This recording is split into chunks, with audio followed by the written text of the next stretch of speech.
Yeah, talking to him. Okay. Yeah. One and action. Today is Saturday, March 9th, 2013.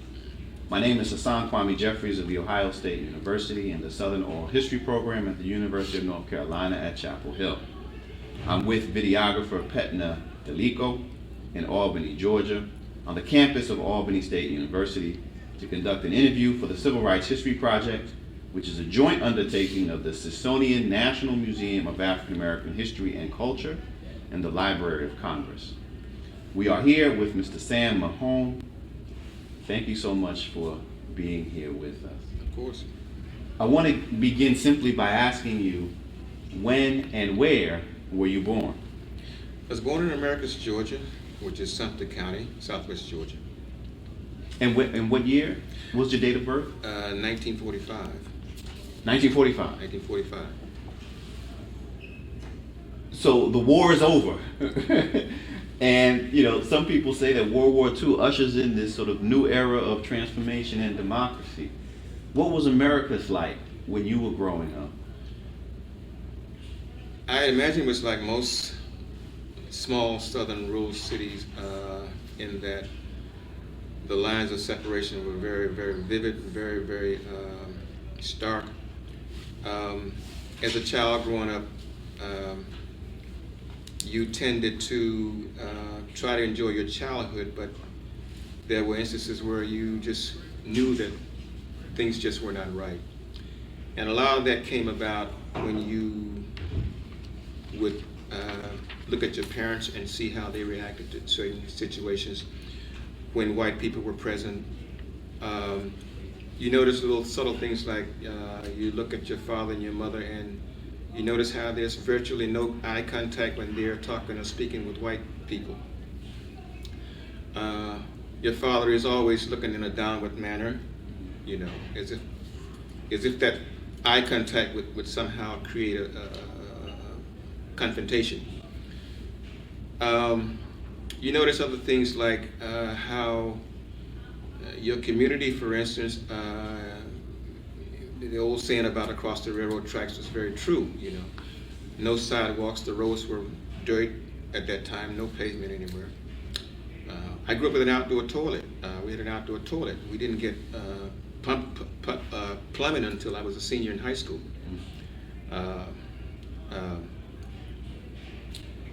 My mother was a domestic worker. She worked in white people's home. That's what she did as employment. My father was a factory worker. He worked in a basket factory that produced baskets that contained fruit, large shipments of fruit. What were their names? My father's name was Burton Mahone. My mother's name was Lulabelle. My maiden name was Walker. I was the seventh of six children. I was the sixth. I have a sister that's younger than myself. Other things that you pick up on, like for instance, when you know you're totally dependent on whites for their services. For instance, there was always what we call the policy man, the insurance agent who would come to door during those days to collect the money for the policies. They would simply come up to your house and not even knock and just simply walk into your house. These are white agents. These are white agents. That's how much they took liberty, and that's how much they were in control. And so of your everyday existence, you saw these things, and so, but it didn't really manifest itself in terms of you actually, as a child, you know, you accepted these things, and of course, anytime you left the house, your parents would always tell you, you know, you knew your place, you know, you knew what you could do and what you couldn't do. And it was out of fear for your life that they did these things. So you grew up under those circumstances. But I have to say that even though you internalize these things, it was something that you didn't really resist. You went along with it. It was only until I became engaged in what was called, there was a group of ministers who had started a voter registration project called the Americus Voters League. This was prior to any civil rights organizations coming to Americus.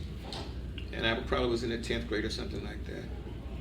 And began to work in terms of trying to talk to other students about voter registration and those kinds of things. So you're about 16? Yeah. This is about exactly. 1960, 16, 1961? yeah. Okay. Exactly.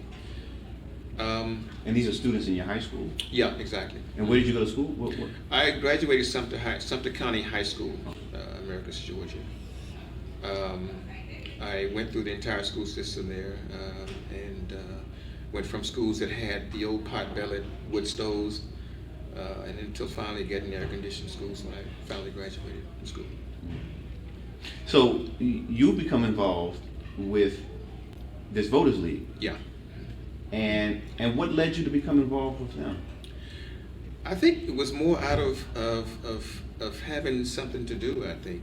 In fact, that's what led me to become more of an activist later on. It was being a small town, you had very little outlets in terms of trying to do things that were outside of the norm. And so anything that had a semblance of being something different, then I was attracted to that.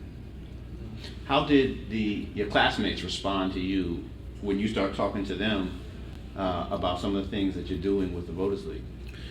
Well, some of them responded quite positively, and then and those that did took it as a challenge, you know. And there was a very short time between that time and when SNCC activists came into Americus. Mm-hmm. And so that further galvanized those people who had been receptive in the first place. And so it was at that time that we sort of moved from that right into that activism within the movement, which later became the Americus movement. Did your parents, what did they think about your early involvement, even before SNCC gets there? My parents were mainly disengaged, and I think a lot of it had to do. My father was a working man. He had very little conversation, and he just worked. My mom, as a domestic, was more receptive to conversation. She had no particular feelings about it, but there was very little conversation in terms of what I was doing, in terms of that kind of work and what have you. But they were not against it. They were very supportive in what I did. They were, of course, always fearful, but especially my father, who. But my mother was. She had fears also, but she was more likely to go along with the things that I was doing at that time. How about your siblings? By that time, my older siblings were away from home. During this time, it was myself and my younger sister, who was 3 years younger. And of course, she was not involved because she got pregnant before she finished school and moved away to Florida and started a family. And so I was virtually left there on my own. My older brothers had joined the military, were in service. And so there was very little interaction between me and my other siblings at that time. In fact, many of them didn't know that I was involved in this until years later. I mean, they just didn't pay attention to the things that was happening at that time. Yeah. So, in this interim period between you're starting to get your feet wet, mm-hmm. you're beginning to become sort of publicly active, and so are there other things that you're doing as well with the Voters League before you encounter SNCC folk? No. Not at all. Just really going to school and trying to maneuver through that, doing things that kids normally do in that period. I worked outside jobs. I picked cotton before school opened up. I pulled up peanuts. I picked peaches. You name it. Did field work. And then also as a student in school, I got a job working at a clothing store, cleaning up and what have you. So I did the normal things that kids do at that time. If you can get a job, then that's what I did, yeah. What were when did you become engaged with SNCC? SNCC came into Americus in late 1962. Don Harris, John Churchville, Ralph Allen, I believe, were the first workers that came in. They were dispatched there from Albany, by Project Director Charles Sherrod. And at the time, they were expanding their work in several counties throughout the Southwest Georgia area. Americus was chosen because of the demographics and the dynamics there, and that in most of these rural counties, blacks comprise over 50% of the population. Median income was like about maybe $1,200 a year for blacks, and it was maybe triple that for whites, well, 4 or 5 times that for whites. Schools, of course, were second class. I never got a new book at all throughout 12 years of school. We always had books passed down to us, so we knew that, how you'd get a book in school in the next class, and you'd have all these names written into the books, So we knew as students that we were 2 or 3 years behind in terms of the books that we received, But we had nurturing teachers at that time who cared for us, and who did the best they could with what they had. And so we cherished that. To this day, we cherish that because they laid the groundwork for us to do the work that I feel that I began doing later on. You're still in high school at the time. Mm-hmm. What'd you think about these freedom riders that so many people call them? As I said, anything that was new to a kid growing up in a small rural town was exciting, interesting. They came into Americus. They had northern dialects, they were from college campuses. They brought books with them, books that I had never seen before. They set up what was called a SNCC house, where they moved into these houses, and immediately began to reach out to students and the pastors and ministers, whoever they could, to begin to try and build workers to work on voter registration. So the SNCC house became a hangout house for kids. We would go there and we began doing things like printing leaflets and flyers on the old mimeograph machines, the hand crank machines,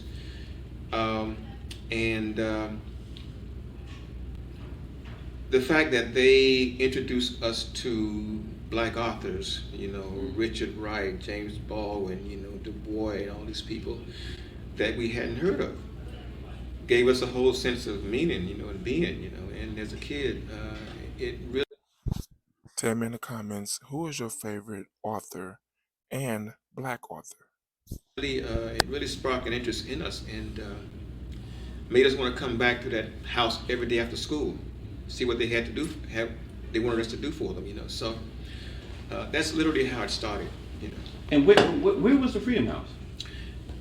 It would be a rental house, an old wood frame house, shotgun house that somebody would rent to them, for little or nothing. It may or may not have had running water, but it was just a meeting house. And they slept there, sometimes on the floor, sleeping bags or what have you, And so I even wound up spending the night there, and just hanging out at the SNCC house. And that's how my activism began. And the more I stayed there, the more my interest increased, and the more I recognized the duality of this system that we lived in, and that there was a chance to do something about it. How did you get involved with the protest at the movie theater? We spent several months working on voter registration. We would canvass door to door throughout the city, and not only in the city, but we went out to the counties also. And this is in Americus. This is in Americus, but this is 63? Yes. Okay. We recognized, and through SNCC, made us recognize that the only way for power to change the dynamics of the system was through getting people registered, choosing our own candidates, electing them to office, who would look after our own interests before change. So it was during that time we recognized that voting was power, and so we spent our days and evenings working on voter registration. We would go to house. We would take down names.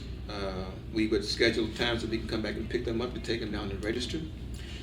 We set up Freedom School because we were talking about people some who could not read or write, some who mostly had never voted. And so the Freedom Houses were places where we would organize and teach people how to read and write, or at least pass the exams, the literacy test at that time. It was a place for organizing, strategy, and what have you, what neighborhoods we would canvass, who would drive the cars to take them down. It was also a place where we would taught each other self-defense techniques, not fighting back because we had accepted the principle of nonviolence, but basically teaching us how to protect ourselves when we were attacked, if we were attacked, how to curl up in a fetal position if you were beaten and kicked and what have you. We would go through these scenarios of how, if someone spat in your face, how would you react, how would you respond? And just preparing us for what we knew eventually was going to come. And that day came. That day came. We eventually moved from voter registration to beginning to test the laws of public accommodation. And strangely enough, this didn't come from stake workers, it came from the students themselves. The young people. The young people. You and your friends. Yes, who said, we wanted to go to these places, that had bought us, discriminated against us.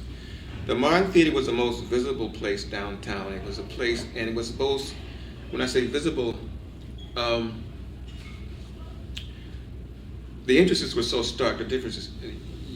The black entrance was, you had to walk around the side of the theater down a dark alley, about 150 feet.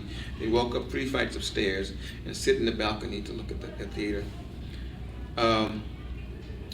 So one night, 11 of us decided we were going to go to the front entrance to try to purchase tickets. We stood there for about a half an hour and they wouldn't sell us tickets, so we just stood there. And then the police came finally, and they asked us to disperse, and we did not disperse. They said we were charged with disorderly conduct and failure to obey an officer, and they took us in a paddy wagon, took us off to jail. The next morning, we went to court, and they released us on probation, which was a 90-day probation. And being kids, we didn't realize that if you got arrested again, you couldn't be bailed out. And nobody took the time to explain to us that, because 1 week later, I was arrested again. 4 of us from the original group, from the original 11, were arrested again. And as a part of another demonstration? At the same theater. And immediately they singled us out, the 4 of us who had been previously arrested, and they sent us to prison, city prison.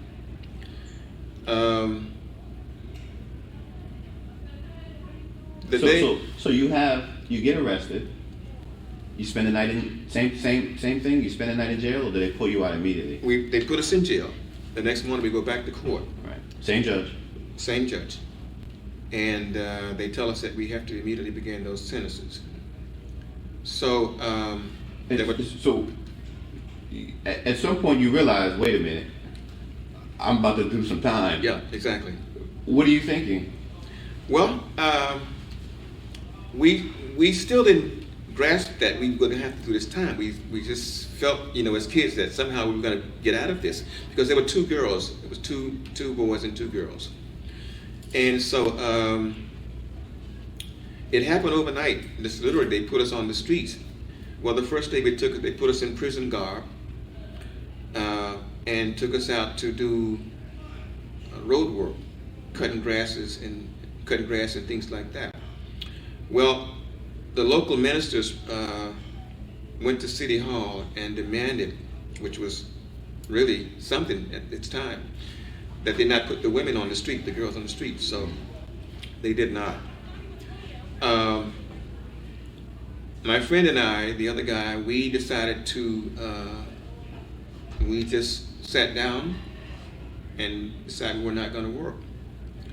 So when we did that, they took the two of us down to the county jail, from the city jail to the county jail, put us in a hole, which was about a 4 by 6 foot concrete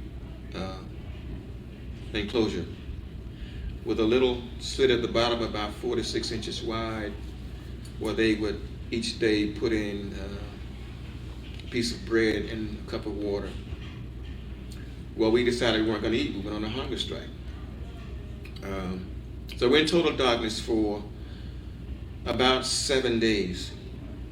We fasted for about 7 days until we passed out. Now, were you in close proximity? Was the other hole? Were you together, or you were We separate? were in the same hole. In the same hole. Same hole. And so they took us out of the hole, and we were just literally passed out. They took us to the hospital and filled us with some fluids, and then we went back to the jail, and we went back to work. We went to work 2 days after that.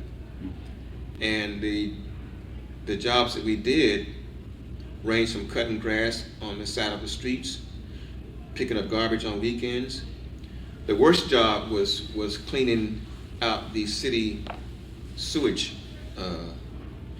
They saved that especially for us. None of the other prisoners had to do this, who were in for all kinds of crimes, right? You've seen these sewage treatment plants where they have these long pools. Well, Americus had 3 of them. I believe it was 3. And they would take us there with an armed guard. And there was a dump truck that followed us, and they'd give us 2 shovels. And it took us all day to shovel out these pools of raw sewage, at the treatment plants. I believe we did that maybe once a week, twice a week. I mean, twice a week, I believe, something like that. But that was reserved specifically for us because we were those no good agitators. Yeah. And this is 3 months. I mean, Yeah. 90 days you did. Mm-hmm. What did your parents? I mean, they must be. When Yeah. they received word, I mean, what did they say? They were, of course, my father was most visibly upset. My mother was also, but my father was just angry, I think. You know, I think that, as I said before, he was just feared for my life, you know. And the fact that I had kind of disobeyed him, you know, in that, you know, you go on and got yourself into trouble, really now, you know, this time, you know. But, you know, they stood by me, you know, they supported me, especially my mom. She would bring things to, and then working on the street was different than other people who were just jailed, you know what I mean? The people were just incarcerated all the time.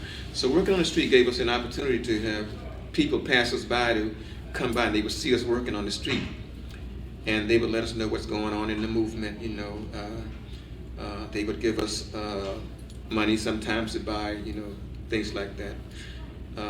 I started smoking cigarettes. They would bring us cigarettes and things like that at that time. Unfortunately, yeah, I was smoking. But it was a conduit and outlet for us to get information. It's a kind of freedom being on the outside. We would work all day long, and at the end of the day, they'd bring us back to the jail cell and lock us up at night. And at night, we would watch other people who had been arrested on the day being brought in, and to see other people continuing to fight and to continue to demonstrate gave us really that's what got us through, you know. And yeah. How did the jailers treat you? Jailers were very very racist, very, very cold, very just no sympathy at all for what we were doing. The sheriff of Sumter County at that time was Sheriff Chapel, where the hole was. That's where they kept us in the hole. He was the one who Martin Luther King referred to as the meanest man in the world after King was jailed in this jail in 1961. Had a reputation for just really beating up blacks for little or nothing. And that was really the mood of the police department at that time.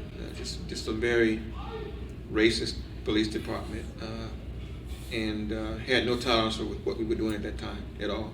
And what was that sheriff's name again? Sheriff Chappell. Chappell. Yeah.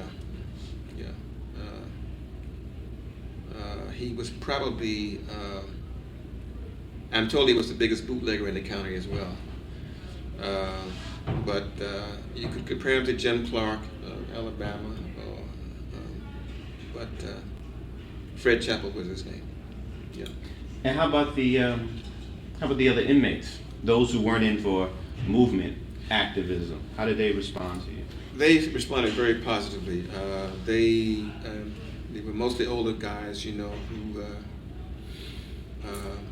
oftentimes praised us for what we were doing, and kind of acted as big brothers to us, protected us. If there was someone who wanted to harm us, then they were quite receptive to us, and we looked upon them as, and we were always about trying to enlighten them as well while we were in that. We figured that was another opportunity, to bring them into the fold, and to talk about the conditions under which they got there in the first place. To do some organizing. You were organizing in jail. In jail, yes, exactly. Mm-hmm. A great place to organize, as a matter of fact. You have a captive audience. Right. Exactly. Yes. So you do your time, you survive. Yes. You make it through. Do you remember coming out? Do you remember being released? I do, and no fanfare. We were just simply released. We did our time. We got out, but that's when I was even more committed to doing this work. I began to. That's when I finished high school, and then immediately after that I joined SNCC and began to continue working throughout Americus. But I also worked in other counties, surrounding counties as well. Continued doing voter registration. Continued doing testing the laws of public accommodation and what have you. I remember the night the Civil Rights Bill was passed. We decided we were going to test it at a local restaurant. So this is July '64. Exactly, yeah. Myself and John Perdue, who I believe is here, who was one of the Americus 4 SNCC worker. Bob Mance out of Morehouse, who recently passed away. And for the students, we went down to a place called the Hasty House restaurant. And we sat there and we ordered, we tried to order the food, but the waitress never came. One of the guys who were with us decided he needed to go to the restroom. And the restroom was outside. You had to go outside and go around to the side of the building. Well, while we were waiting, no one came to take our order, but about 10 minutes passed, we noticed that he hadn't come back from the restroom. So we finally decided to get up and leave. And as we get up to leave to go to the car, we're met by a group of whites who had come across the street from a service station with tire irons and baseball bats. And so they waited until we get into the car, which was a convertible car. And then they just rained down on the car with baseball bats and tire irons and beat us on top of our heads. And we finally get the car started and we get out of there without the guy who had gone to the restroom.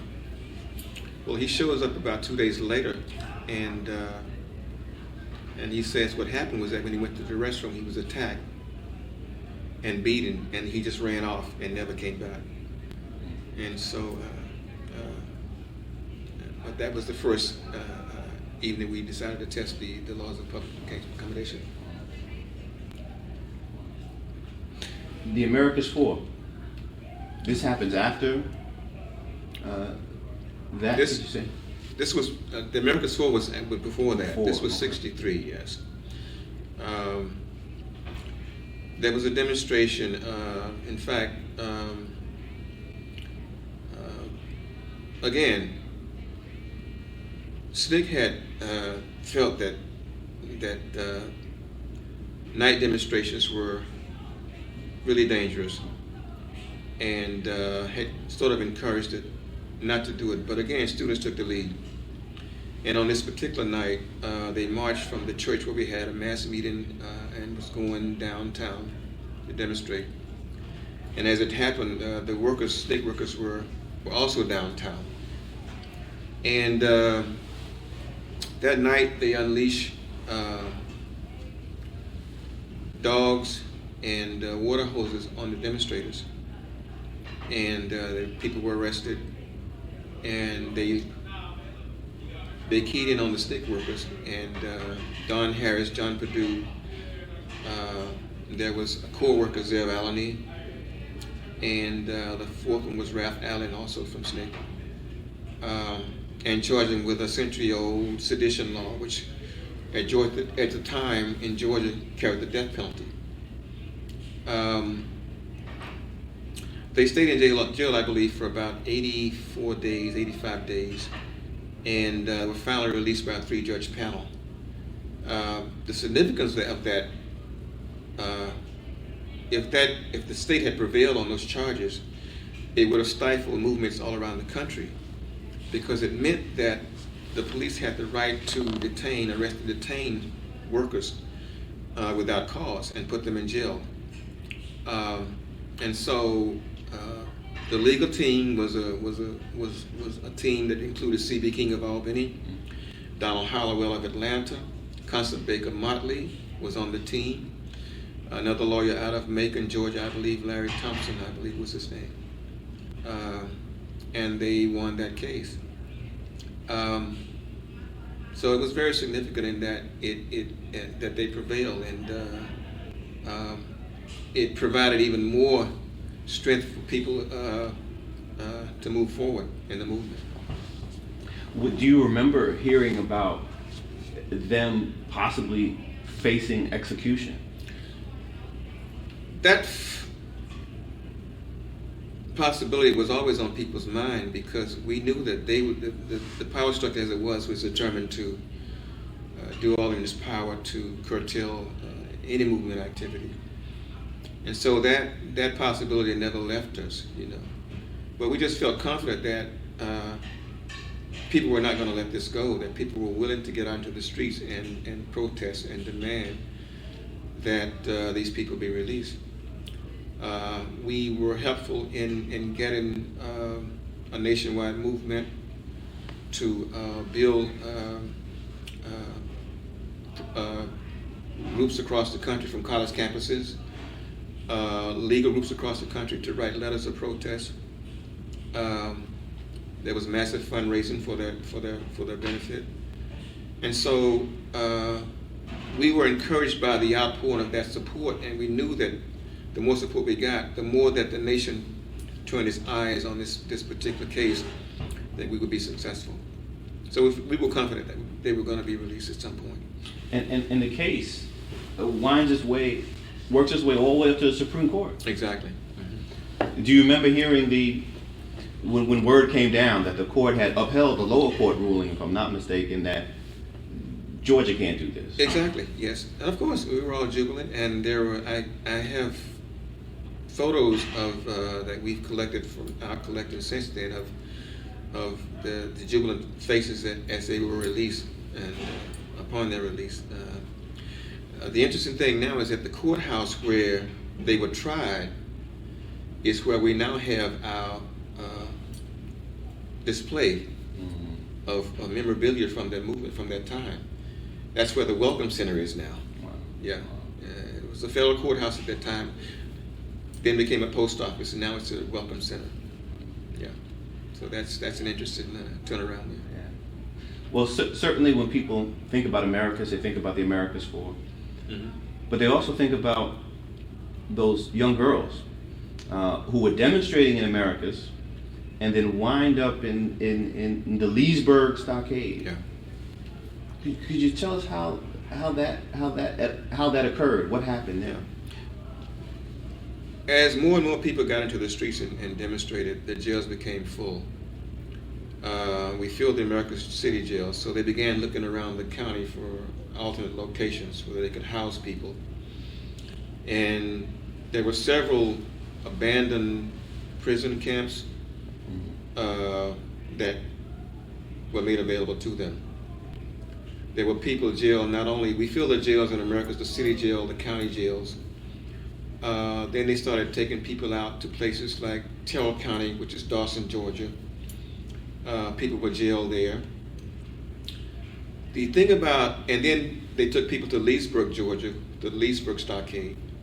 Now what made Leesburg significant was that this is where the juvenile girls were taken, those under 16 years of age.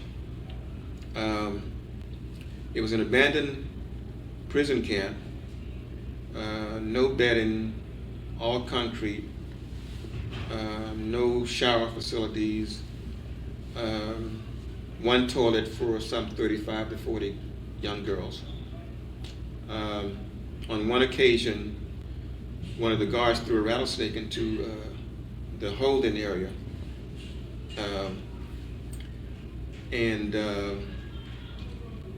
They began screaming, and one of the guards came and said, he pretended that he didn't know that there was no snake in there. And then finally, one of the guards let all the girls out so they could look for the snake, supposedly. As it turned out, one of the guards went and found the snake and picked it up. And so we were told later on by some of the girls who were housed there that this guy picked the snake up like he knew, like it was his pet, So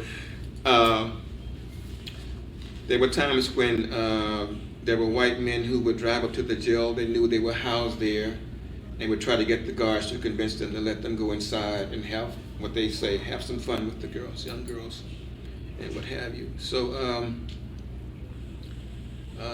it was a classic case of really of the inhumanity that these people were willing to place on young girls, And Leesburg Stockade epitomized that, so much so that people like SS Magazine did a story on it a few years ago, on that episode.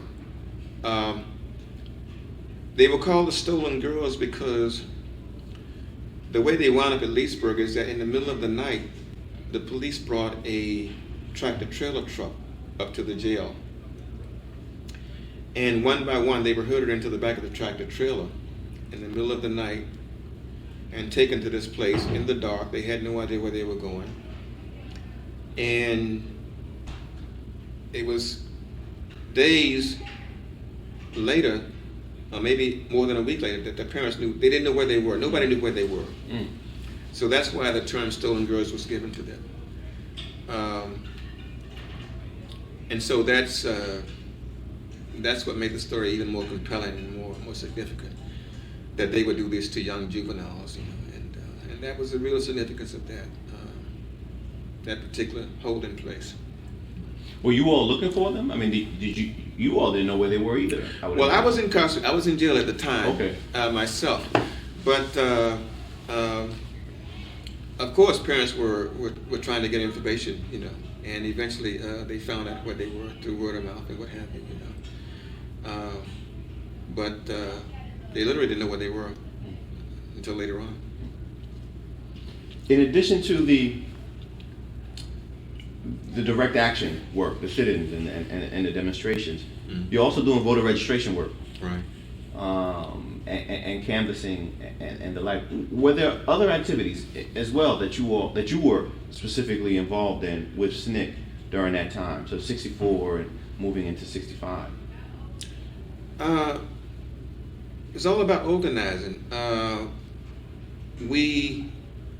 There was a time when, for instance, domestic workers were being threatened of firing if any of their children were involved in any movement activity. Some were fired, and so we began along with some of the workers, the domestic workers, they formed a maids union. And when was this? When was this? This was in 64, 65. And these women got together and decided they wanted to ask for, demand better wages, those who were still employed. And so the first maids union was formed by the mother of several of the young girls who had been incarcerated. So we organized things like that, helped to organize things like that. We also set up a library because at the time we couldn't use a local library. We organized a national campaign to get schools around the country to donate books to Americus. At one time we had over 20,000 books flown into Americus from places around the country. And we set up our own library at what was called the Youth Center here in Americus, which was, before that was called the Colored Hospital, which was a training facility back in the 40s and 50s, which trained black doctors. In fact, at one time, this particular facility trained more black doctors than any place in the country in the 40s and 50s. That building still stands, and it's went on the National Historic Registry, I believe, about 4 or 5 years ago. So we continue to do things like that, to organize maids unions. We formed a quilting union of women quilters. And these were all efforts so that people could support themselves in case they were fired, leave their jobs and what have you. And of course, the crux of all this was voter registration. We were always trying to mobilize people to run for office. And along with that, voter registration was key in terms of getting people registered and getting ready to support those candidates. So it was an ongoing work, but that was really the major focus, registering people to vote. And connected with that, I mean, there's another case that comes out of Americus that has to do with, I mean, at the time, although people are trying to register, you still have segregated lines and the like. Could you say a little bit about that? Mary Kate Fishbaylor was the first woman to qualify for the Democratic primary in Sumter County. She ran for office of Justice of the Peace. And what year is this? This was 1965. 65. On the day of the election, as people were voting, she and 3 other women, Mamie Campbell, who was the wife of the Americus Movement president, Reverend Campbell, Gloria Wise, who is now deceased, and Lena Turner, who lives in Atlantic City now, they decided to try to vote in the white voting line. When they refused to leave, they were all arrested, put in jail, and that led to a daily deluge of demonstrations, protests, demanding their release. These demonstrations went on every day, and during that time there were several confrontations with the police, several people were beaten, thrown in jail. One day the white merchants of the city decided to get together, and this was about maybe 3 or 4 days after they had been arrested. The merchants got together and decided they were going to bond them out of jail. The white merchants? The white merchants, because they feared more trouble, more, as they call it, more confrontation in the streets. So faced with that, the women decided that we're not going to accept it. They wrote a letter, which we now have that letter in our records that we've been keeping. And it says simply that these are the same merchants that stood by as black kids, boys and girls were beaten and assaulted for simply trying to demonstrate their rights. And now you've come forward to bond us out of jail, and they cite the hypocrisy of them not speaking out then, but wanting to bond us out simply to keep quiet and what have you. So they refused to bond. They stayed in jail. And about a week later, they were released. A fellow judge released them. unconditionally, dropped the charges and what have you, and declared that segregated voting lines will no longer be tolerated in Sumter County. So that was significant. It's a significant victory that really propelled a lot more people who saw power in their numbers. And so each victory was one that really unified us and swelled the numbers in terms of people willing to get out there and protest. And you were with the Americus movement for up until and through 1966. Yeah, through 1966, that's correct. And then you head down to Mississippi, to Tougaloo. Head to Mississippi. What happened was that SNCC had started a program of providing scholarship money for kids who wanted to go to school, provided that you come back to your community and do some work, continue doing some work. And so I jumped at the opportunity. I didn't know anything about Tougaloo. I just knew other SNCC people who worked in Mississippi, you know. Went to Mississippi, went to Tougaloo, had planned to major in sociology. Got to campus and recognized that Tougaloo had been at the forefront of a lot of civil rights activity in Mississippi, and at that time to my knowledge, was the only black institution protesting against the war in Vietnam. And so I joined that movement and became very involved in activities there in Mississippi. Later on went to places like Greenville, working with sharecroppers and what have you, things like that.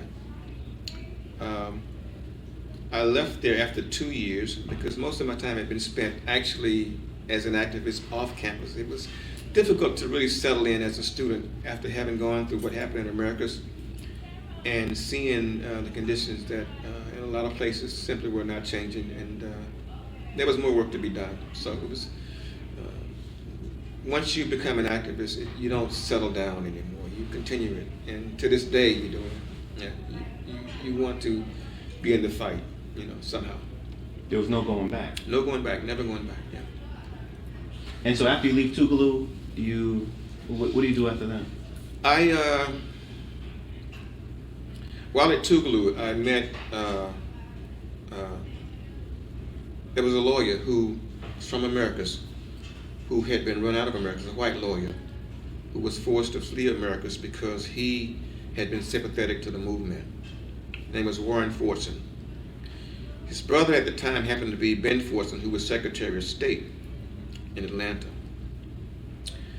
Well, Fortson was head of the Americus School Board at that time, I believe, and had fought to integrate the library here in Americus. The thing that really pushed him over the edge with the white community was the fact that there were two students who had been arrested, boy and a girl. One was one of the first students to integrate the white high school, Robertina Freeman, and her boyfriend.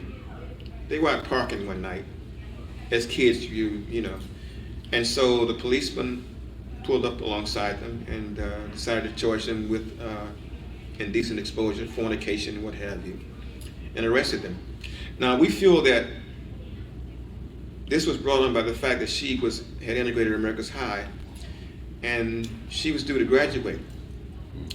And we feel that they put these charges on them to keep her from being the first black to graduate from Americus High. Well, Fortson he took that case on, and he defended them in court successfully, but he was never able to live in the city after that. He was hounded by the Ku Klux Klan. His own neighbors turned against him. People he had gone to church with turned against him. He was afraid to sit by his window at night because of threats. So he and his family moved to Atlanta. And so fast forward to 68. I'm at a lecture at Tougaloo, and Forson happens to be there, and I see him, and we speak to each other, and we connect. And so I tell him that I'm going to be leaving Tougaloo pretty soon, going back to Americus. So he said, well, what are you going to do? I said, well, I don't know.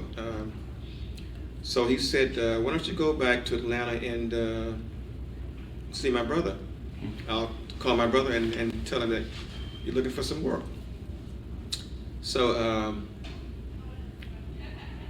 I get back to Atlanta, and I go to the Secretary of State's office, and he sends me to the Georgia Department of Archives, which is under the Secretary of State's office. And I go in there and I take a job as an apprentice in paper conservation, restoration. And I learned the craft, and I wound up staying there for about 15 years. Well, 12 to 15 years actually. And but before I left there, I began to study photography and began to take photographs, and I opened up an art gallery while I was still working there. And what was the name of that gallery? Ancestral Art Gallery. And when I felt comfortable enough, I resigned the job and I left and did the gallery full time. Yeah. And I think being in the movement prepared me for that, because I'd always been intrigued by images, you know. And of course, being in the movement, a lot of times it was only images that propelled people, you know, signs that were made, photographs that were taken. And so I began to do that as a street photographer, you know, and gradually moved into images by other artists as well. And but that was a way of continuing the activism, because it allowed me to elevate the work of African American artists who didn't have venues for the most part in places like Atlanta, whose work had been diminished by traditional, you know, outlets, galleries, and what have you, and marginalized, you know. So that led me to another form of activism in terms of trying to project the arts more positively among the African American community. And it was a place where people could come. It was not just a gallery to buy art, but it was a place where people could come to be informed. We had poetry sessions there. We had public meetings there. They had to do with things in terms of in the community. So it was an outlet to continue that activism, but in a different way. I want to wrap up in a second by talking about the Americus movement remembered. But I want to go back just quickly, just briefly if we can, and ask you about, you were engaged in anti-war protests, but then you were drafted. Yeah. I was drafted, yes. In fact, I was drafted in '69. And when I went into the military, I had basic training at Fort Benning, Georgia, which is an hour's drive from my hometown. Whereas most people go on to advanced training when you finish basic, they kept me there at Fort Benning. They never gave me a security clearance, and they said it was because of my arrest record in Americus. So instead of sending me on to an advanced training, they sent me into what was called a holdover company. And what that means is that it's a company where all you do is duty work. You dig ditches, you cut grass, you clean latrines, bathrooms, and what have you for the officers and what have you. It was a place where, during this time, it was common for people who had gotten arrested during the Vietnam War. They gave you a choice of either going to prison or going to the war. So here I was in this group, and they literally woke you up every morning at 6:30, and you had duties to do. It would be digging ditches or cutting grass. In fact, one of the duties was to build an archery course for the officers We had to literally go into this jungle-like wooded area and dig our ways through and cut our ways through to dig up and set up these targets.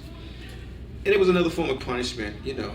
I did it for a whole year. And at the end of the year, someone decided they were going to close the training camp at Fort Benning.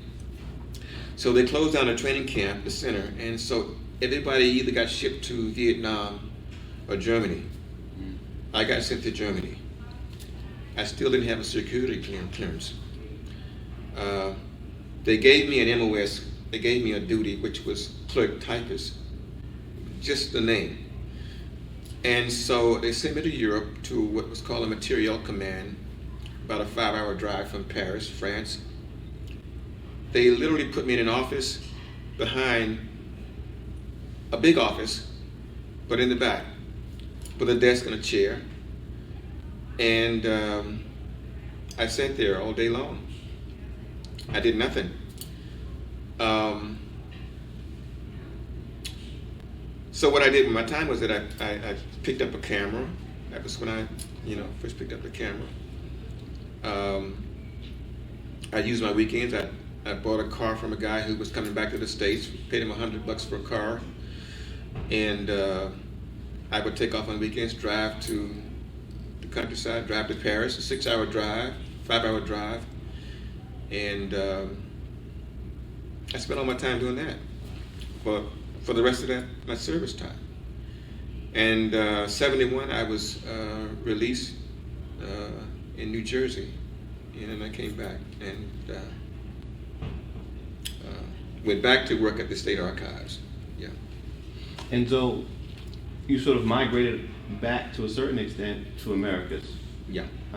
Because now you're spearheading this effort to keep the Americus movement alive on the minds and in the memories of people. Could you just say correct. A word about that? That is correct. In 2007, myself and several other veterans of the Americas movement decided we were going to convene on Americas once again because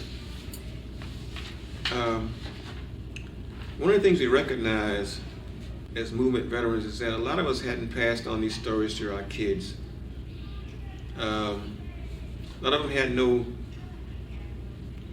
idea what some of their parents had been through. A lot of the history had been lost. A lot of the significant things that we talked about in terms of the Americas 4 and the women who were arrested for trying to vote. All of this was going to be lost if we didn't take up the mantle and try to collect this information and put it out there. So we met in Americas in 2007. We met at a place which was our ground zero, a place called Bonham's Funeral Home. That was one of the places where we would, the funeral director who and his whole family had allowed us to use his place for a meeting place. He was the sole bail bondsman for the Americas movement. People got arrested. He was the only bondsman who would put bail for us. We went back there and met his daughter, who was who's also incarcerated at Leesburg, who's now the director of the funeral home there. She allowed us to come there and we met once again, and we decided that every 2 years we were going to have a tribute. And our long-range goal was to somehow either build or constitute a museum there that would house the materials that we had begun to collect. And we were all about the business of collecting photographs. Some of us had kept things from that time, flyers. We had formed a newsletter among the students at that time, and we published a newsletter out of the Snick House with an old mimeograph machine. It was called The Voice of Americus in Southwest Georgia. It was a 6-page mimeograph and we assigned people as reporters. We had people going to other counties, reporting on what happened in this county. We have copies of those that we kept in our archives, and so that was a long-range mission. The other initiative had to do with trying to provide scholarships for kids who were doing things today in their communities, service things in their communities. We have started a mentoring program of kids, trying to get adults to mentor kids who we see falling through the cracks, and that mission has led us on a lot of different paths. We are connecting with the grandkids of some of the veterans of the movement who had no idea that their parents were involved. Fascinating thing is that each celebration we bring out the photographs, and we went through all the newspapers that covered the Americus movement. Americus Times Recorder literally did no reporting because they didn't want the word to get out, but papers like the Atlanta Journal, Columbus Ledger, Macon Telegraph, Atlanta Daily World. We comb through their archives and we reproduce the news articles, photographs, and it's a very kind of a crude display because we just blew it up with what we had. Xerox machines. At some point we want to get these things digitized and have better presentation. But we have these 4x6 frame pieces that we display every celebration. And on one occasion we had a young lady walk through and she was looking at the photographs. She saw a picture of a woman who was pregnant. And she said, "That's my mother." Okay? And that's me in her belly, So her mother had not told her what she had done. And she just literally wept at that time because she had no idea that her mother was one of those foot soldiers during that time. So it's those things like that that propels you even more to know that the work you're doing is important. So we're committed to seeing this project to fruition. We're trying to make some connections with the local university there who are going to help us with our oral history project. And hopefully other things will come as a result as well. This happens to be Jimmy Carter's alma mater as well, in Americus. So it's not just about, it is about, very much about remembering the movement, but it's also about keeping the spirit of the movement alive. Exactly. We want to, in fact, the whole idea of the scholarship is to nurture a whole new generation of young activists, to get them to see that they stand on the shoulders of some people who just made some tremendous sacrifices. And we want them to know that this work has to go on, and it will only go on if they take the initiative and take the lead, and because the baton has been passed to them. And so we expect them to do it, it's expected of them to do that. And so that's been our mission. Every 2 years we do that. Sam Mahone, thank you very much. Thank you. Appreciate it.